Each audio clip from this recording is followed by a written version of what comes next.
हाँ जी, good evening students. कैसे हैं आप सभी लोग?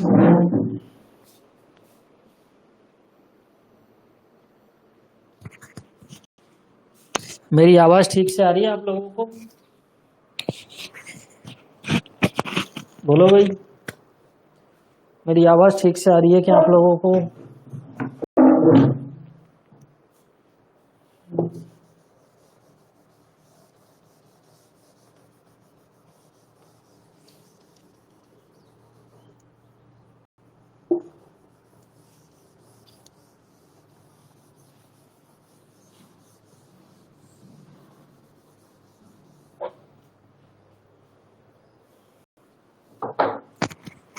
मेरी आवाज ठीक से आ रही है क्या आप लोगों को?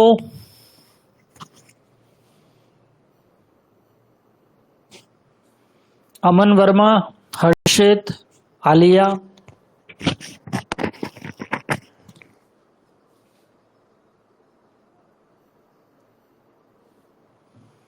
चलो तो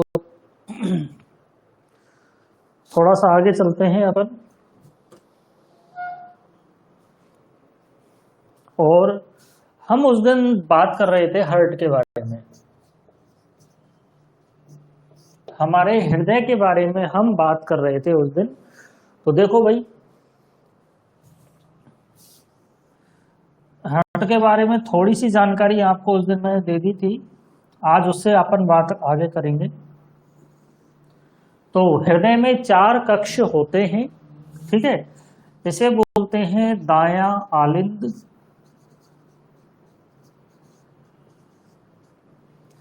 इसे बोलते हैं बायां आलिंद, आलिंद, इसे बोलते हैं दायां निलय, इसे बोलते हैं बायां निलय, ठीक है। तो हृदय के ऊपर के जो कक्ष होते हैं, ठीक है, वो आलिंद कहलाते हैं, बोले तो ऑरिकल कहलाते हैं। क्या कहलाते हैं? ऑरिकल कहलाते हैं। और नीचे के जो 2 कक्ष होते हैं वो क्या कहलाते हैं? वो वेंट्रिकल कहलाते हैं। क्या कहलाते हैं? वेंट्रिकल कहलाते हैं। मैंने आपको बताया था कि दायां आलिंद और बायां आलिंद जो होता है, इसके बीच में एक पट पाया जाता है जिसे इंटर एट्रियल सेप्टम कहते हैं। क्या कहते हैं? इंटर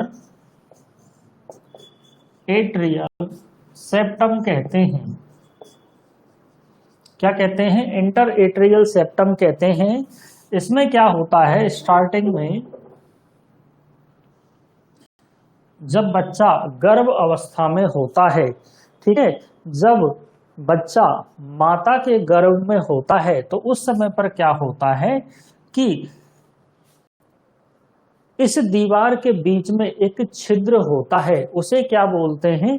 उस छिद्र को इंग्लिश में बोलते हैं फोरामेन ओवल। किसके बीच में, किस में होता है, कौन सी दीवार में होता है, इंटरएट्रियल सेप्टम में क्या होता है, फोरामेन ओवल, जिसे हम बोलते हैं, क्या बोलते हैं, फोरामेन ओवल बोलते हैं। क्योंकि उस समय पर जब बच्चा माता के गर्भाशय में होता है गर्भ अवस्था के दौरान, उस समय पर बच्चे के फेफड़े जो है वो काम नहीं कर रहे होते। बच्चा सांस जो लेता है वो माता के रक्त से ही लेता है। वह पहली सांस जो लेता है बच्चा, वो माता के गर्भाशय से बाहर आने के बाद में, बोले तो प्रसव होने के तुरंत बाद वह सांस लेना शुरू करता है। ठीक है, तो उसके शरीर को शुद्ध रक्त कौन प्रदान कर रहा है, माता का रक्त प्रदान कर रहा है। ठीक है, तो नॉर्मली क्या होता है कि जब रक्त आता है तो वो इधर से इधर चला जाता है। ठीक है, अच्छा, जन्म के बाद क्या होता है, ये जो छिद्र जो होता है यह बंद हो जाता है। क्योंकि जन्म के बाद बच्चे का जो फेफड़े हैं वो काम करने लग जाते हैं, तो ये जो छिद्र जो होता है वह बंद हो जाता है और एक अवशेष के रूप में रह जाता है। आपने देखा होगा जब घर की कोई दीवार है, ठीक है, घर की कोई दीवार है और उसमें एक खिड़की बनी हुई है, ठीक है, तो खिड़की मान लो अपने वो खिड़की काम में नहीं आ रही, तो अपन क्या करते हैं, खिड़की को बंद कराने का काम करते हैं। तो बीच में उसमें ईंट वगैरह लगाकर प्लास्टर वगैरह लगा देते हैं। ठीक है, तो वो जो खिड़की है ना वो अलग ही, मतलब उसका थोड़ा बहुत चिन्ह तो रह ही जाता है ना।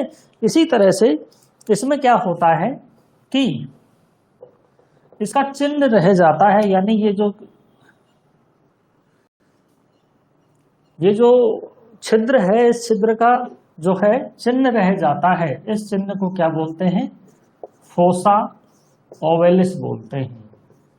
क्या बोलते हैं इस छिद्र को, फोसा ओवेलिस बोलते हैं। ये क्वेश्चन एग्जाम में पूछा जाता है कि बताइए साहब फोसा ओवेलिस कहाँ पाया जाता है। पहला क्वेश्चन तो यही होता है, कहाँ पाया जाता है, कौन से अंग में पाया जाता है, कि साहब हृदय में पाया जाता है। ठीक है, फिर अगला क्वेश्चन पूछेगा कि बताइए साहब हृदय में कहाँ पाया जाता है, तो कहाँ पाया जाएगा, दो आलिंदों के मध्य पाया जाता है। ठीक है, फिर और गहराई में जाएगा क्वेश्चन कि बताइए साहब कहाँ पाया जाता है, कि दाएं और बाएं आलिंद के मध्य में, दायां और बाएं निलय के मध्य में, दाएं और बाएं निलय के मध्य में, या बाएं आलिंद और बाएं निलय के मध्य में, बताइए कौन सा है। ठीक है, तो इस तरह से जो है क्वेश्चन एग्जाम में पूछा जाता है। ठीक है, और एक बात और बताएं आपको, आपने सुना होगा जो एक साल भर के, 6 महीने के बच्चे, 2 साल के बच्चे, आपने सुना होगा भाई इस बच्चे के दिल में छेद है। सुना होगा ना ये कहानी आपने, कि भाई इस बच्चे के दिल में छेद है, तो इसका मतलब ये थोड़ी है उसके दिल में आर पार छेद है। ठीक है, वो आर पार छेद की बात नहीं हो रही है, बात इस छेद की होती है।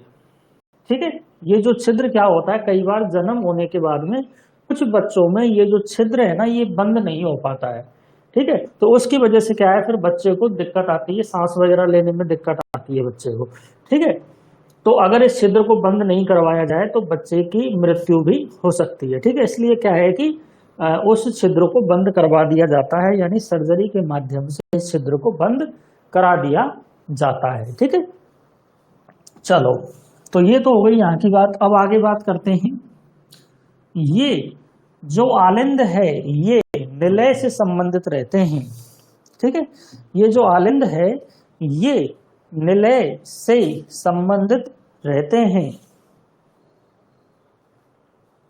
तो इनके बीच में जो छिद्र पाया जाता है,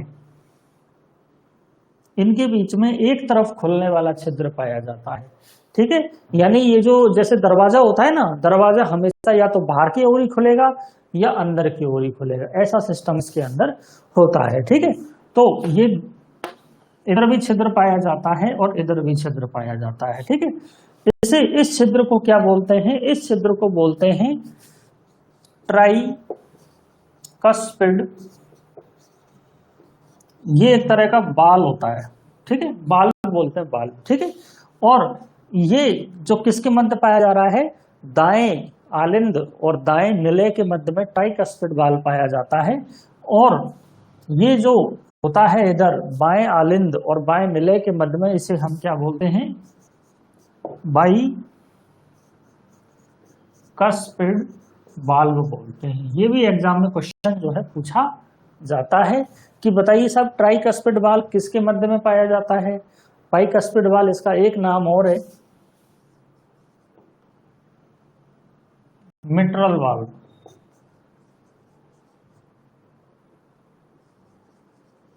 मिट्रल वाल्व, ठीक है। अच्छा, इसे हिंदी में क्या बोलते हैं, अगर आप हिंदी में याद तो त्रिपर्दिका। देखो नाम से ही पता लग रहा है, त्रिपर्दिका यानी 3 पर्दे वाला वाल्व, ठीक है। और ये क्या है, बाई, बाई यानी 2, यानी इसमें कितने पर्दे होते हैं, इसमें 2 पर्दे होते हैं और इसमें 3 पर्दे होते हैं। ट्राई यानी 3, ठीक है। चलो और क्या है इनके बीच में, चलो तो अब अपन ये देखते हैं कि ये तो अपन ने हृदय होगी अपनी बात, ठीक है। अच्छा, अब इनमें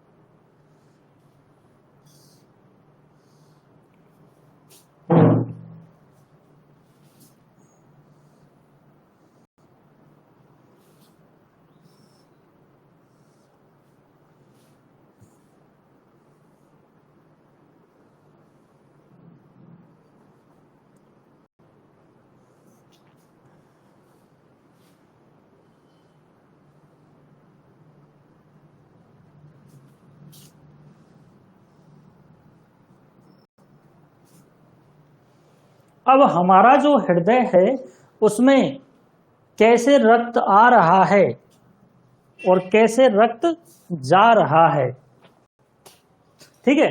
देखो भाई, हमारा जो हृदय जो होता है वह हृदय पेशियों से बना हुआ होता है, ठीक है।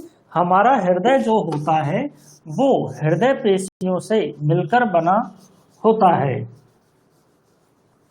तो इसमें क्या है कि कुछ विशेष प्रकार की चीजें पाई जाती हैं, तो उन्हीं के बारे में हम बात करेंगे।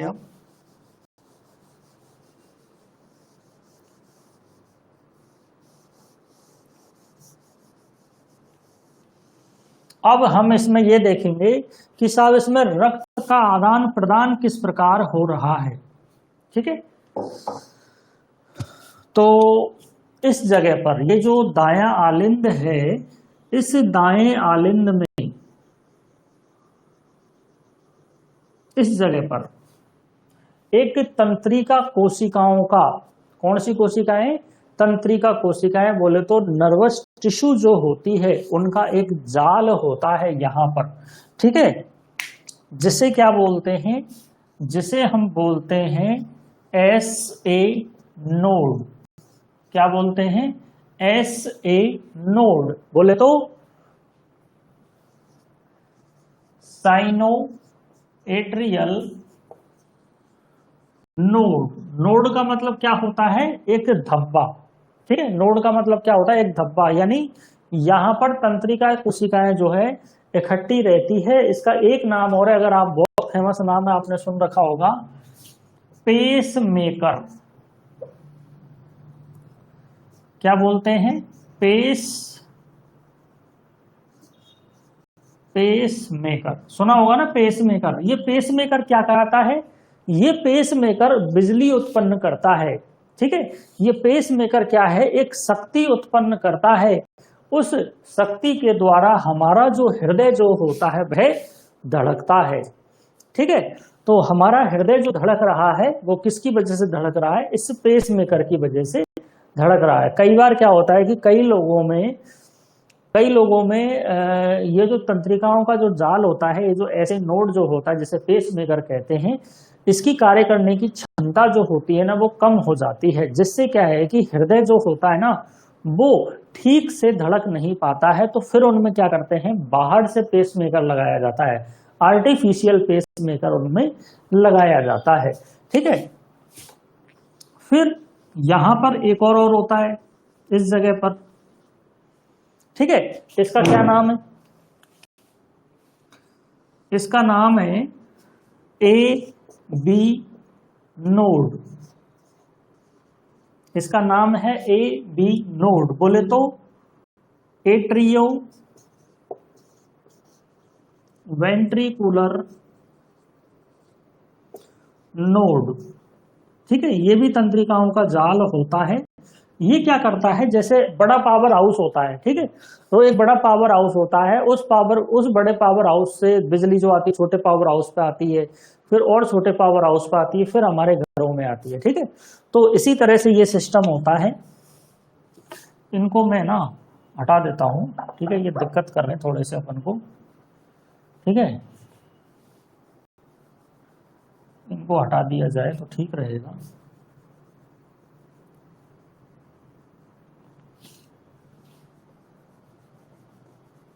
अच्छा, ये क्वेश्चन भी आता है कि बताइए साहब पेस मेकर कहाँ होता है। ठीक है, तो मैं यहां पे लिख देता हूं शॉर्ट में, राइट ऑरिकल, लेफ्ट ऑरिकल, इधर लिख देता हूं लेफ्ट ऑरिकल, राइट वेंट्रिकल और लेफ्ट वेंट्रिकल। ठीक है, ऐसे लिख देता हूं, है ना। तो देखो भाई, चालू है पे पेन, ये चालू नहीं है, वही तो समस्या है। ये भी चालू नहीं है, चलो इसी से ही चलाते हैं काम। तो ये जो होता है यह इस तरह से जुड़ा हुआ रहता है, कनेक्ट रहता है ये। ठीक है, इसे क्या बोलते हैं, इसका नाम किसी को पता है क्या आप में से? इसे तो पेस मेकर बोलते हैं। ये क्या, इसे क्या बोलते हैं?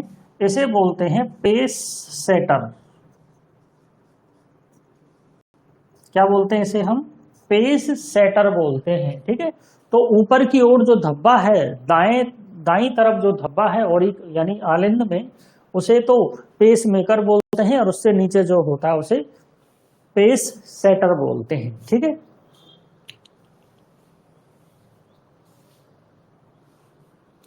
फिर उसके बाद में यहां से निकलती है, ये फिर से ये तंत्रिकाएं यहां से निकलती, ये शायद आपको दिख नहीं रहा होगा ठीक से, मैं ब्लैक पेन से बना देता हूं। ठीक है, ये तंत्रिकाएं यहां से निकलती है इस तरह से, ये तंत्रिकाओं का जाल होता है, और ये इस तरह से पूरे हृदय में, इस तरह से पूरे हृदय में जो है, ये इस तरह से आपने देखा होगा, डायग्राम देखा होगा ना हृदय का। ठीक है, इस तरह से ये पूरे हृदय में यह फैल जाती है। इन्हें क्या बोलते हैं? इन्हें बोलते हैं पुरकिंजे फाइबर। क्या बोलते हैं इन्हें? पुरकिंजे फाइबर। क्या बोलते हैं इन्हें हम? पुरकिंजे फाइबर इन्हें बोला जाता है। यानी यहां से बिजली उत्पन्न हो रही है, उस बिजली को कंट्रोल कर रहा है ये एवी नोड, और इसके द्वारा बिजली को पूरे हृदय में फैला दिया जाता है। जिससे क्या होता है, हृदय में क्या होता है, स्पंदन होता है। बोले तो हृदय जो होता है वह धड़कने का काम यहां से करता है। ठीक है, चलो अब हम देखेंगे कि कैसे हृदय में रक्त आ रहा है और कैसे हृदय से रक्त जा रहा है। क्योंकि हम एक एग्जांपल लेते हैं, जैसे अपने बोरवेल लगी रहती है, ठीक है, एक ट्यूबवेल लगी रहती है, तो ट्यूबवेल क्या करती है, ट्यूबवेल क्या करती है कि पानी को जमीन से खींचती है। ठीक है, ट्यूबवेल क्या करेगी, पानी को जमीन से खींचेगी, और फिर जैसे खेतों में पानी देना है तो वो ट्यूबवेल क्या करेगी, पानी को जमीन से खींचकर और खेतों में दे देती है। ठीक है, ऐसे ही हमारा हृदय करता है। हमारा हृदय भी एक तरह की मोटर ही है हमारे शरीर में, जो लगातार चलती रहती है। ठीक है, तो ये हमारा हृदय जो होता है ये क्या करेगा, पूरे शरीर से अशुद्ध रक्त को लेगा। ठीक है, पूरे शरीर से रक्त को लेगा और फिर पूरे शरीर में रक्त को दे देगा। ठीक है, यानी ये क्या करता है, रक्त को ले लेता है, फिर दे देता है, लेता है और देता है। इस तरह की क्रिया इसमें लगातार चलती रहती है। ठीक है, चलो लेफ्ट वेंट्रिकल से बोले तो बाएं निलय से एक नलिका निकलती है। इस नलिका का नाम है, अगर आपने नाम सुना हो तो, महाधमनी। क्या नाम है इसका? महाधमनी। बोले तो हिंदी इंग्लिश में एरोटा। एरोटा तो सबने नाम सुना होगा। क्या बोलते हैं इसको? एरोटा बोलते हैं। ठीक है, इसको क्या बोलते हैं, एरोटा बोला जाता है। ठीक है, हाँ, ये जो नलिका आपको दिखाई दे रही है, ये तो वो हृदय से निकल रही है, ये क्या कर रही है, हृदय से निकल रही है। ठीक है, अच्छा, अब ये भी हृदय से निकल रही है, ये कहां से निकल रही है, राइट वेंट्रिकल से निकल रही है। इसका क्या नाम है, इसका नाम है पल्मोनरी वेन। क्या नाम है इसका, पल्मोनरी वेन बोले तो फुफ्फुसीय सिरा। क्या नाम है इसका, फुफ्फुसीय सिरा।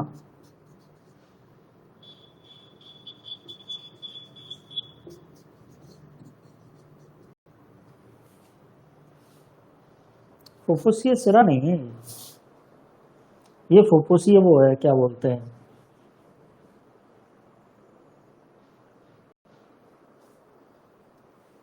वो है वो आर्टरी है। एक सेकंड रुको, देखो मैं कंफर्म कर लेता हूँ।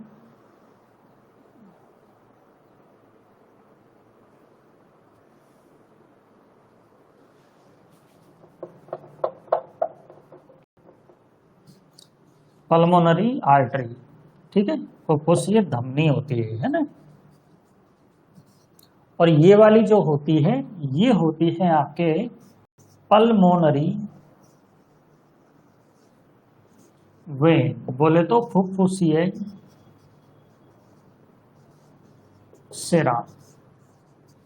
ठीक है, अच्छा, तो दो दो नलिकाएं तो निकल रही है, जैसे महाधमनी निकल रही है लेफ्ट वेंट्रिकल से, राइट वेंट्रिकल से निकल रही है फुफ्फुसीय धमनी। ठीक है, अच्छा, अब ये तो हृदय से रक्त को ले जाती है शरीर में, ठीक है, ये भी हृदय से रक्त को शरीर में ले जाती है, और ये भी हृदय से रक्त को शरीर में ले जाती है। ठीक है, अब ये जो ऊपर जो दो नलिकाएं हैं, ये नलिकाएं क्या करेगी, हृदय में रक्त को लेकर आती है शरीर में से। ठीक है, तो देखो भाई, इसका नाम है महाशिरा। क्या नाम है इसका, महाशिरा, बोले तो वीना केवा। क्या नाम है, वीना केवा नाम है इसका। ठीक है, अच्छा, ये दो भागों में विभक्त रहती है। ठीक है, ये दो भागों में विभक्त रहती है। ठीक है, तो ये जो ऊपर वाली जो मैंने बनाई है, इसका नाम है अधर ऊर्ध्व महाशिरा। क्या है, ऊर्ध्व महाशिरा, और इसका क्या नाम है, अधो महाशिरा। ये नलिकाएं हृदय के पास में आकर आपस में जुड़ जाती है और एक बड़ी नलिका यानी महाशिरा जो है यह बनाती है। ठीक है, तो इसका तो नाम है इंग्लिश में सुपीरियर वेना केवा, वीसी लिख दिया मैंने, और इसका नाम है इंफीरियर वेना केवा। ठीक है, अच्छा, इनका काम क्या है, इनका काम ये है कि हमारे शरीर से, हमारे शरीर के ऊपरी अंगों से, यानी ये जो हमारी जो चेस्ट होती है, जो छाती जो होती है, इसके ऊपर ऊपर के जो अंग जो होते हैं, जैसे जैसे कंधे हैं, हमारा सिर है, हमारे हाथ है। ठीक है, तो ऊपरी अंग जो होते हैं, ठीक है, ऊपरी अंग जो होते हैं, उन ऊपरी अंगों से अशुद्ध रक्त को लेकर आती है। ठीक है, और ये हमारे जो क्या बोलते हैं, छाती से नीचे नीचे वाले के जो एरिया होते हैं, उनसे अशुद्ध रक्त लेकर आती है, और कहां पर लाती है, राइट ऑरिकल में रक्त को लेकर आ जाती है। ठीक है, इधर देखो भाई, इधर ये फुफ्फुसीय सिरा है। ये फुफ्फुसीय सिरा क्या करेगी, हमारे जो फेफड़ा जो होता है, हमारे जो लंग्स जो होते हैं, हमारे लंग्स से अशुद्ध रक्त को लेकर आने का कार्य यह करती है। ठीक है, सॉरी, अशुद्ध नहीं, शुद्ध रक्त को लेकर आएगी, शुद्ध रक्त को। ठीक है, ये शुद्ध रक्त को लेकर आती है यहां पर, ठीक है, इस तरह से, और ये अशुद्ध रक्त को लेकर यहां पर आती है। ठीक है, अच्छा अब देखो ये जो रक्त है, ये रक्त कहां से आ रहा है, ये नलिका कहां से आ रही है, ये नलिका हमारे फेफड़ों से आ रही है। ठीक है, ये नलिका कहां से आ रही है, हमारे फेफड़ों से आ रही है। और ये कौन सा रक्त लेकर आ रही है, शुद्ध रक्त लेकर आ रही है। अब देखो रक्त शुद्ध और अशुद्ध, इसके बारे में भी आपको बताया जाएगा, पहले इसके बारे में देख लेते हैं। ठीक है, तो ये जो नलिका है जिसका नाम है पल्मोनरी वेन, ये क्या करेगी, हमारे जो लेफ्ट ऑरिकल जो होता है उसमें शुद्ध रक्त को लेकर आती है, और इस वाल्व की सहायता से ये जो रक्त है, शुद्ध रक्त यहां पर आकर इकट्ठा हो जाता है। ठीक है, ऐसे ही हमारे शरीर के ऊपरी अंगों से ऊर्ध्व महाशिरा अशुद्ध रक्त को लेकर आती है।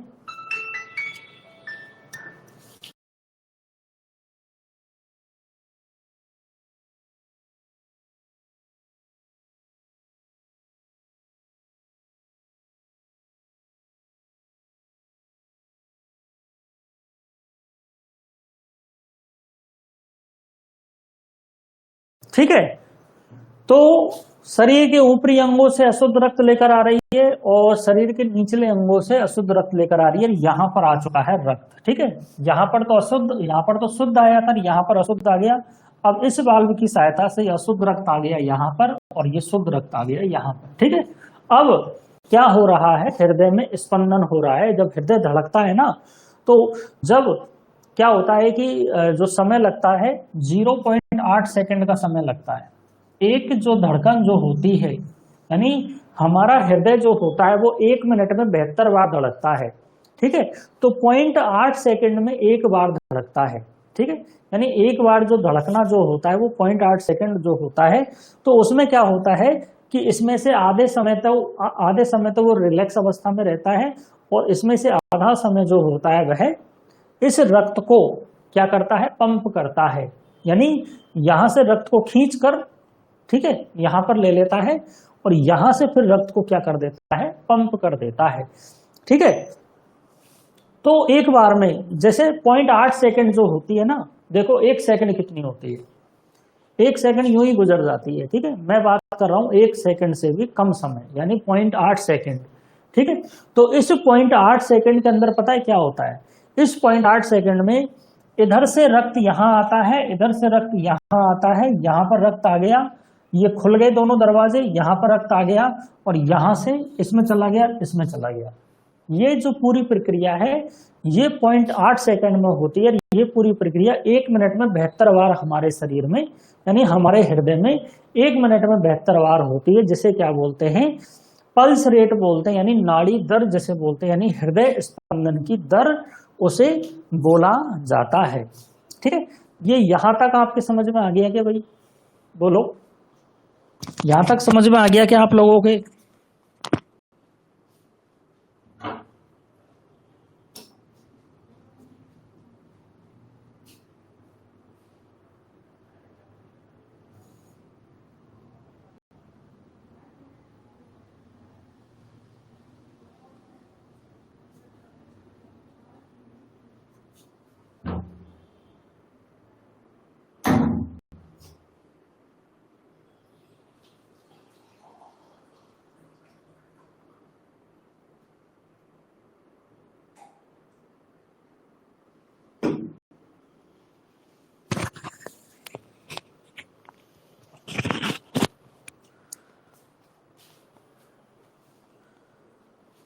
बोलो भाई,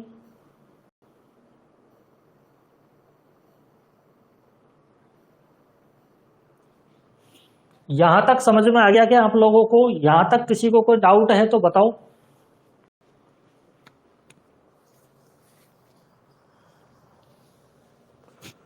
किसी को कोई चीज समझ में नहीं आई हो तो वो पूछ सकता है। तरुण, अमन, आलिया, पिंकी, बोलो भाई।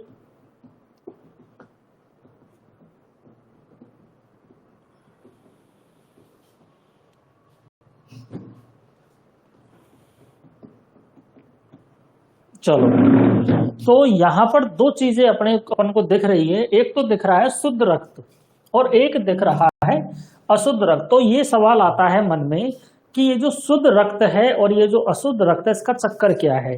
तो इस चक्कर को अपन को थोड़ा सा समझना पड़ेगा। तो मैं यहाँ पर इसको थोड़ा सा बना देता हूँ। देखो भाई,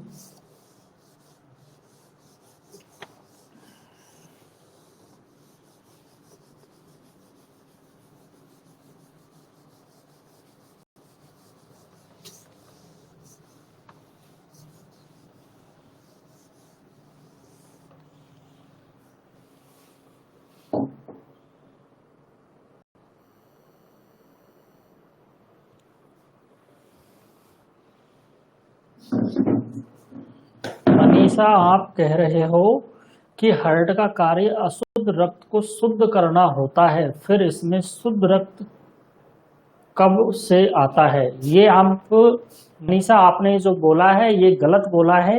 हृदय का कार्य रक्त का शुद्धिकरण नहीं होता है, ठीक है।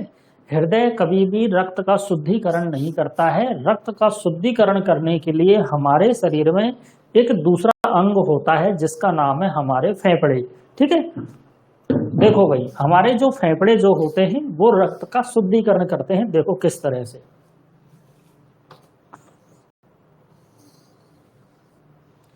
ये हमारे फेफड़े होते हैं, ठीक है। अब देखो ये जो नलिका है ये वाली,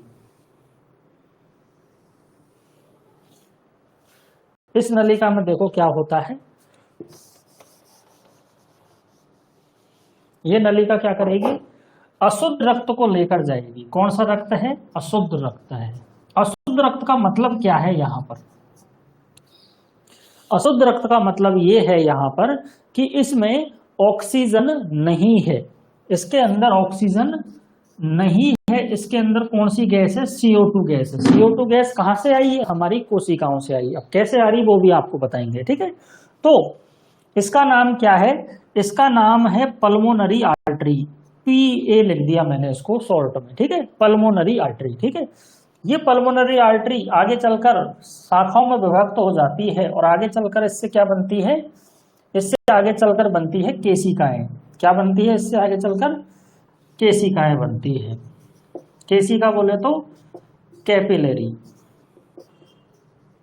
क्या बनती है, कैपिलरी, ठीक है। और हमारे जो फेफड़े जो होते हैं, हमारे फेफड़े कहाँ पर जाकर खत्म होते हैं, हमारे फेफड़े जो होते हैं अंत में जाकर कूपिका में खत्म होते हैं। कूपिका बोले तो एल्वियोलाई, नाम आपने सुन रखा होगा, एल्वियोलाई में आकर खत्म होते हैं। तो इस तरह से जो होता है एल्वियोलाई का गुच्छा होता है एक, देखो इसमें फेफड़ों में एक एल्वियोलाई का, जैसे अंगूर के गुच्छे होते हैं ना, ऐसे एल्वियोलाई का गुच्छा होता है, ठीक है, इस तरह से।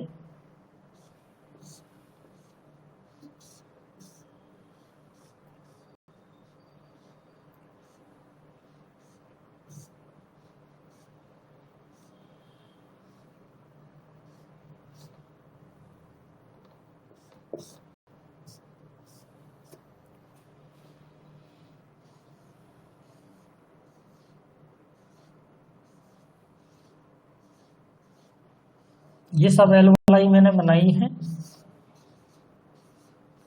जैसे अंगूर का गुच्छा होता है ना, ऐसे ये एल्वियोलाई होती है ना,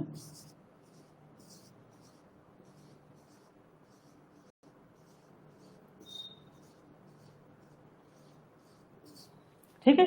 क्या है ये, एल्वियोलाई है, ठीक है। तो अब इधर से क्या आ रही है, हमने क्या लिए, हम जब सांस लेते हैं, हम जब सांस लेते हैं तो क्या लेते हैं, अंदर ऑक्सीजन लेते हैं। क्या लेते हैं, ऑक्सीजन अंदर ले रहे हैं, यानी हमने क्या ले ली है अंदर, O2, यानी ऑक्सीजन ले ली है। क्या ले लिया, अंदर ऑक्सीजन लेते हैं, ठीक है। अब ये जो ऑक्सीजन जो होते हैं, अब देखो करोड़ों की संख्या में हमारे जो फेफड़े जो होते हैं, उन फेफड़ों में करोड़ों की संख्या में क्या पाई जाती है, कूपिकाएं पाई जाती है, ठीक है। तो ये जो ऑक्सीजन है ये कहाँ जाएगा, हमारी कूपिका में जाएगा। अब देखो मैं एक कूपिका का डायग्राम यहाँ पर बना रहा हूं, आप देखना उसको ध्यान से।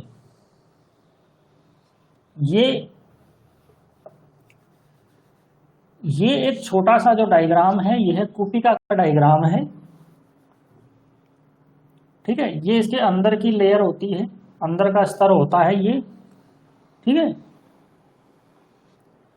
ये इसका अंदर का स्तर होता है।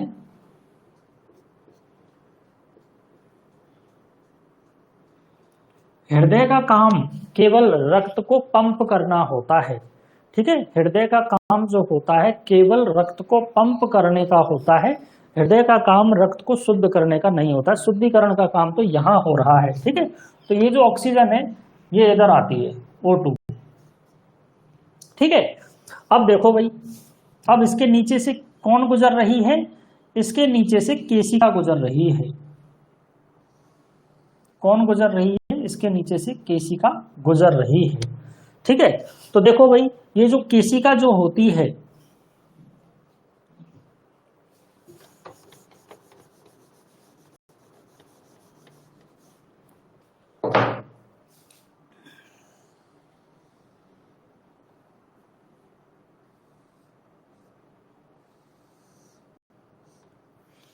इस केशिका का आंतरिक स्तर ये भी अपन को थोड़ा सा देखना पड़ेगा यहां पर,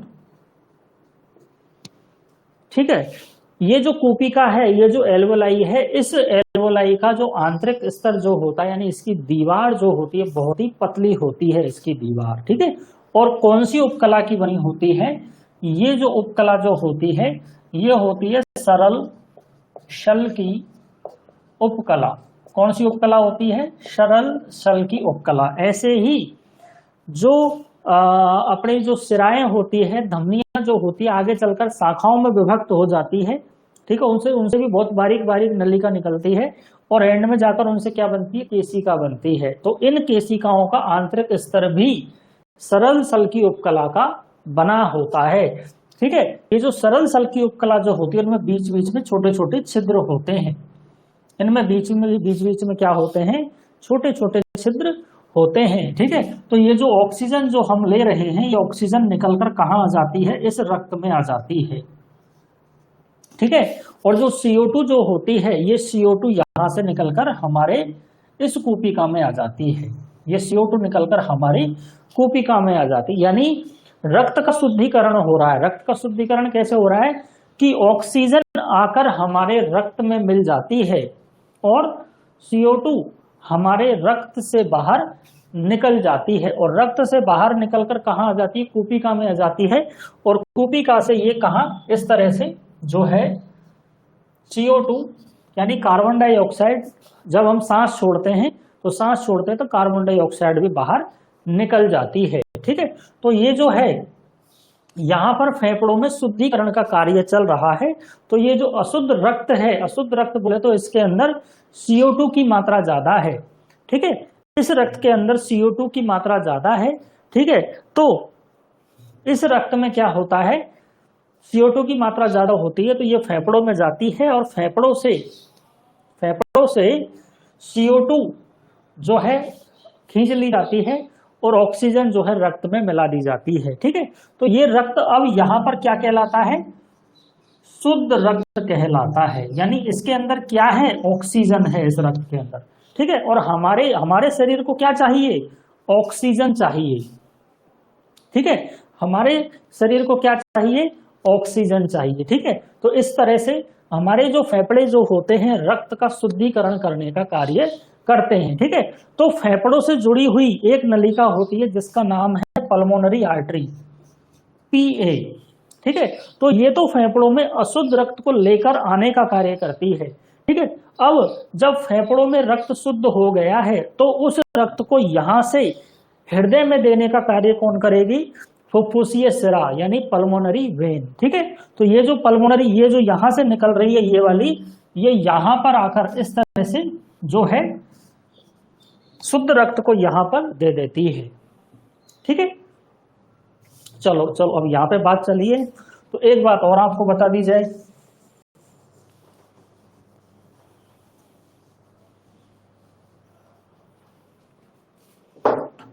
अब देखो भाई, ये महाधमनी है, ये क्या है, महाधमनी है, ठीक है। अब ये महाधमनी भी आगे चलकर शाखाओं में विभक्त हो जाती है, अलग अलग शाखाएं बनती है, अलग अलग और बारीक इससे नलियां बनती है। और एंड में इससे क्या बन जाती है, केशिकाएं बन जाती है। क्या बन जाती है, केशिकाएं बन जाती है। अब बना रहा हूं मैं कोशिका, क्या बना रहा हूं मैं, कोशिका बना रहा हूं। ये कोशिका मैंने बना दी है, ठीक है। अब इससे निकल रही है क्या, ये केशिका निकल रही है। इससे क्या निकल रही है, दिख रहा है ना आप लोगों को, इससे निकल, चलो इधर इधर लिख देता हूं इसके बारे में। ये केशिका बोले तो कैपिलरी। अब जो रक्त शुद्ध हुआ था, अब इस रक्त में क्या है, ऑक्सीजन है, ठीक है। अब कोशिकाओं को क्या चाहिए, ऑक्सीजन चाहिए, ठीक है। तो ये जो रक्त, ये जो इस यहाँ पर जो केशिकाओं में जो रक्त बह रहा है, ये रक्त यहां से निकलकर कहाँ आ जाता है, यहां पर आ जाता है। ये ऑक्सीजन निकलकर हमारे कोशिकाओं के बाहर इकट्ठा हो जाता है और कोशिकाओं के बाहर से फिर ये कोशिका के अंदर प्रवेश कर जाता है ऑक्सीजन, ठीक है। अब देखो, ये समझ में आ गया क्या आप लोगों के, मनीषा? अब मैं आपको बताता हूं कि कोशिका के अंदर क्या चल रहा है, कोशिका के अंदर किस तरह से CO2 की उत्पत्ति हो रही है, वो बताता हूं मैं आपको, है ना।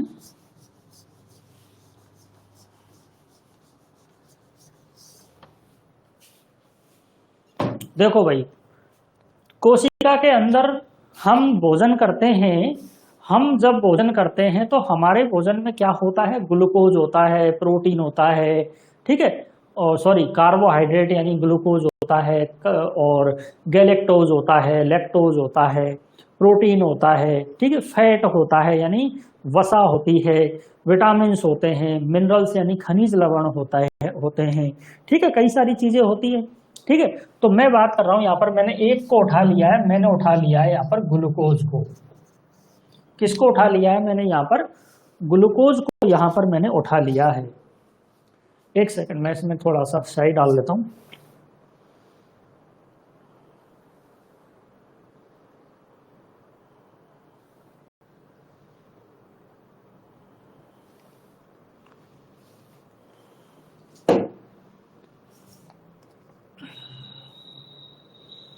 तो मैंने क्या किया है, ग्लूकोज, अब ग्लूकोज का फॉर्मूला क्या होता है, C6H12O6। क्या होता है, C6H12O6, यानी ये ग्लूकोज कहां पर है, हमारी कोशिका के अंदर है, ठीक है।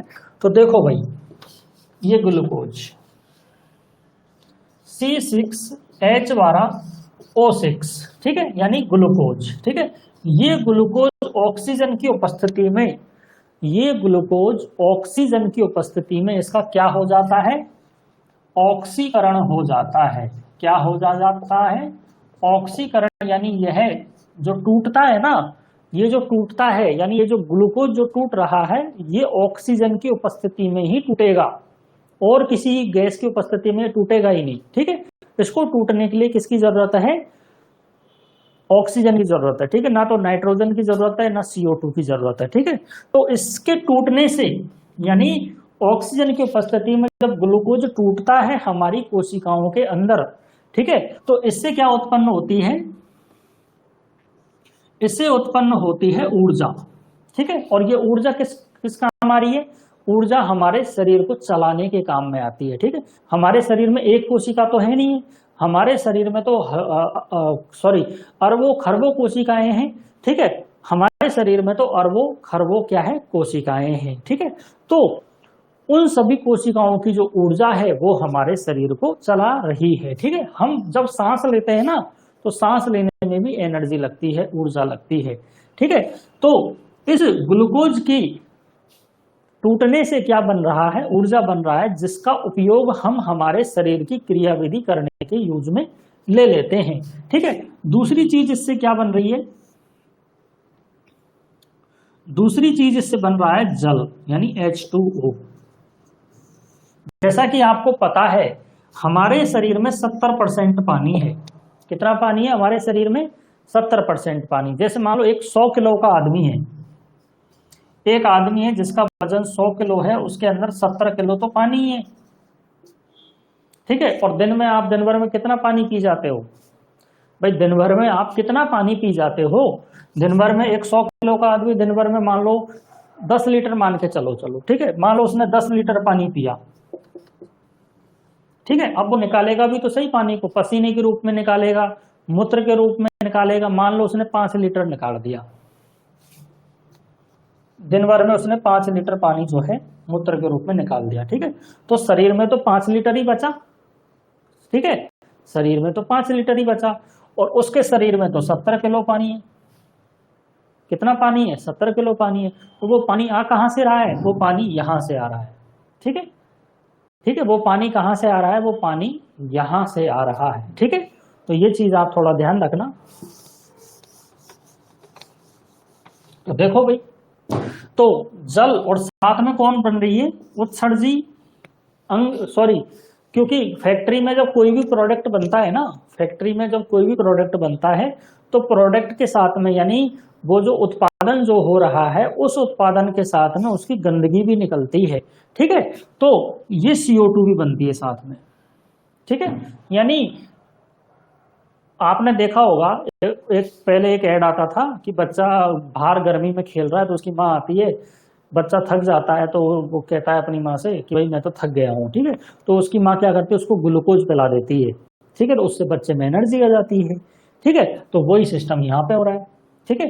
तो ये जो ग्लूकोज है ये ऑक्सीजन की उपस्थिति में यह टूटता है, इससे शरीर को ऊर्जा मिलती है, शरीर को जल मिलता है, और CO2 गैस भी उत्सर्जी पदार्थ के रूप में बाहर निकलती है। इसका शरीर में कोई यूज नहीं है, इस CO2 का शरीर में कोई भी यूज नहीं है, ठीक है। तो ये जो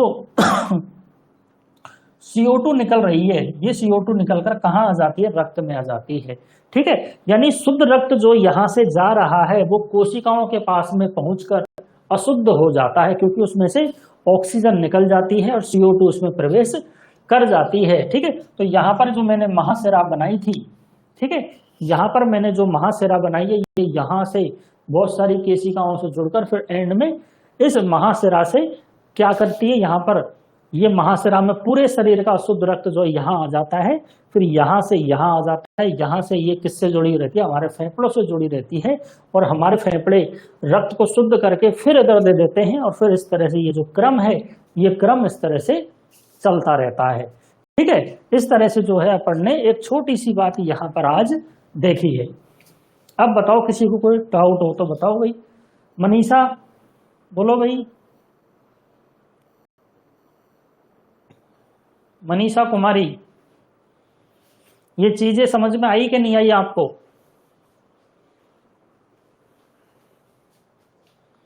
अच्छा, अपनी जो क्लासेज है वो 15 अगस्त से स्टार्ट हो जाएगी। जिन बच्चों ने अभी तक टॉपर्स बैच नहीं लिया, क्योंकि जो बच्चा 15 अगस्त तक ले लेगा, जो बच्चा 15 अगस्त तक रजिस्ट्रेशन करवा लेगा उसको मात्र क्लास फीस के 2000 रुपये ही देने होंगे, ठीक है। तो 15 अगस्त तक का आपके पास में टाइम है।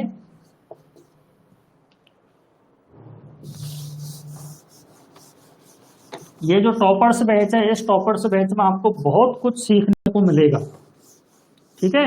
ये जो टॉपर्स बैच है, इस टॉपर्स बैच में आपको बहुत कुछ सीखने को मिलेगा।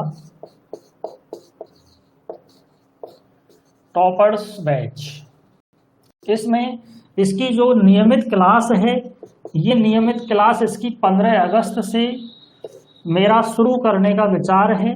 15 अगस्त हमारा स्वतंत्रता दिवस, 15 अगस्त 2026 से क्लास स्टार्ट हो जाएगी। अभी मैंने टॉपर्स बैच की जो प्रवेश शुल्क है, यानी जो एंट्री फीस है, बोले तो रजिस्ट्रेशन फीस जो है 499 रुपये कर रखी है, ठीक है।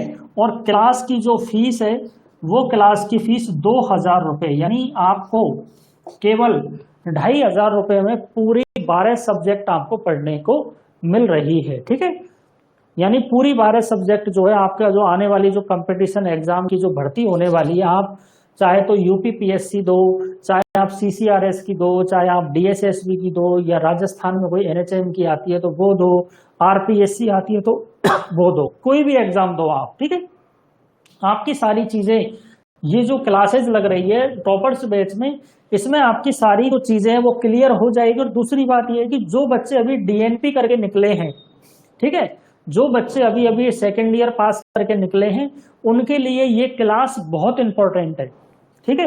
क्योंकि अभी वो नए नए बच्चे हैं, उनको अभी पता नहीं है कि कंपटीशन में किस तरह से पढ़ना होता है, क्या चीज पढ़नी होती है, क्या चीज नहीं पढ़नी होती है, उन सारी चीजों के बारे में भी आपको बताया जाएगा, ठीक है।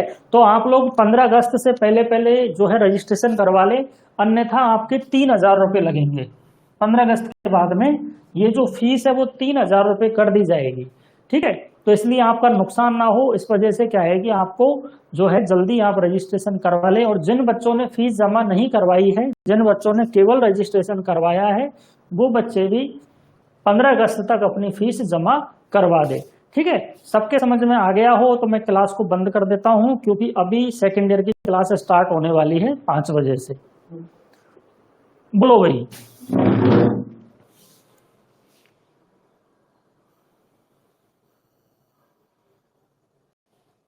हाँ मिल जाएगी अनिल, ये क्लास आपको मिल जाएगी, ठीक है। और मैं यूट्यूब पे भी डाल दूंगा इस क्लास को, ठीक है। जितनी भी डेमो क्लास है उनको सबको मैं यूट्यूब पे डाल रहा हूँ। अब तक अपनी 2 क्लास हुई है, ठीक है, वो सब यूट्यूब पे मैंने डाल दी। इस क्लास को भी मैं यूट्यूब पे डाल दूंगा, ठीक है। ठीक है भाई, तो बाकी की बात अपन कल करेंगे। Thank you.